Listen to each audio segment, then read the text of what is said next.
Desa Warjabakti, Kecamatan Cimaung, Kabupaten Bandung jelang anggaran pada tahun 2022 menjadi prioritas pembangunan menuju pengembangan Desa Warjabakti terus ditingkatkan. Salah satu bentuk upayanya diantaranya pembangunan jalan redimik desa, melanjutkan rehab kantor desa, dan pembangunan lainnya. PJS sementara Jajang menjelaskan. Untuk prioritas kegiatan fisik tahun 2022 di Desa Warjabakti, Kecamatan Cimaung, yaitu ada 2 kegiatan redimik jalan desa, salah satunya di Jalan RW 10 dan RW 11 Desa Warjabakti. Ada juga redimik di tahap 2 nanti di RW 5 Desa Warjabakti. Terus yang dilanjutkan juga dengan lanjutan rehab kantor desa yang sampai saat ini mungkin masih sekitar 75%, jadi belum selesai semua. Untuk kegiatan pemberdayaannya kita prioritaskan di BLTDD itu sebesar 40% dari total jumlah dana desa, pos gizi dan penanggulangan stunting.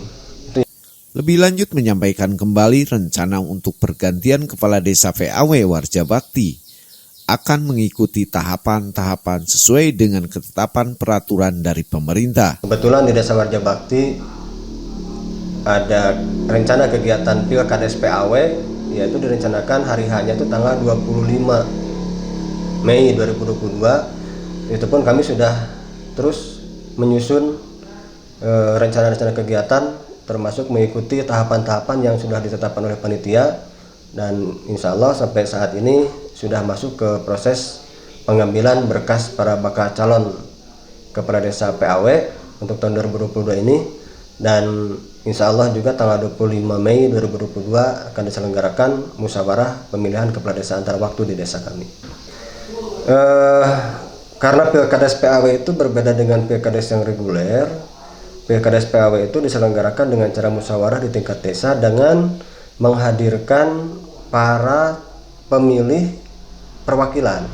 Salah satunya ada perwakilan dari tokoh masyarakat, perwakilan tokoh agama, kelompok perempuan, kelompok kakak miskin. Nah, itu kami dari pemerintah desa turun langsung ke bawah, turun langsung ke lapangan, mensosialisasikan hal tersebut, dan untuk menentukan siapa yang menjadi delegasi perwakilan hak pilih nanti di Pilkades PAW, kita pun menyelenggarakan musyawarah tingkat RW, dan kita menyaksikan mereka bermusyawarah hingga memunculkan beberapa tokoh-tokoh yang menjadi perwakilan sebagai perwakilan tingkat RW untuk menyelenggarakan musyawarah Pilkades PAW pada tanggal 25 Mei nanti. Selain itu juga kami dari pemerintah desa termasuk lembaga desa, BPD, PMD juga terus membantu kegiatan-kegiatan yang dilakukan oleh panitia, termasuk tahapan-tahapan yang selama itu terus berjalan. Bahkan di bulan Ramadan pun kita tahapan tidak berhenti. Kita sekarang memasuki tahapan menunggu pengembalian berkas bakal calon yang sudah diambil pada tanggal 1 kemarin. Itu kita targetkan waktu sampai tanggal 15 di bulan ini. Dari Desa Warjabakti Cimaung, Kabupaten Bandung, Hamzah Hadas TV mengabarkan.